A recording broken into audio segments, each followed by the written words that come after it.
বিড়াল ছোট কিন্তু অসাধারণ। আজ আমরা দেখব তাদের বিশেষ ক্ষমতা ও সাহস। বিড়াল প্রতি ঘন্টায় 30 মাইল পর্যন্ত দৌড়াতে পারে। তাদের লেজ পারফেক্ট ব্যালেন্স দেয়, আর নরম পা দিয়ে তারা নিঃশব্দে চলতে পারে। চোখ রাতেও 6 গুণ বেশি দেখতে পারে। কান শুনতে পারে ক্ষুদ্রতম শব্দ। এগুলো তাদের শিকার বা বিপদ থেকে রক্ষা করে। বিপদে যেমন সাপের আক্রমণ, তারা শান্ত কিন্তু ভয় ছাড়াই নিজেদের রক্ষা করে। তাদের রিফ্লেক্সেস এত তীক্ষ্ণ যে মুহূর্তের মধ্যে নিরাপদ দূরত্বে চলে যায়। বিড়াল আমাদের শেখায় ধৈর্য, সতর্কতা আর নির্ভয়তা।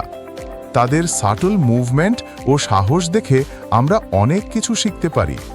সুতরাং বিড়াল শুধু কিউট নয়, তারা দ্রুততা, তীক্ষ্ণ ইন্দ্রিয় আর সাহসের প্রতীক। এমন আরও অজানা কিন্তু শিক্ষামূলক ভিডিও দেখতে আমাদের সাথেই থাকো, কারণ জ্ঞানই পারে তোমার চিন্তাকে আলোকিত করতে। আর হ্যাঁ, যদি ভিডিওটি ভালো লাগে, সাবস্ক্রাইব করে পাশে থেকো, যেন প্রতিদিন কিছু নতুন শেখা যায়।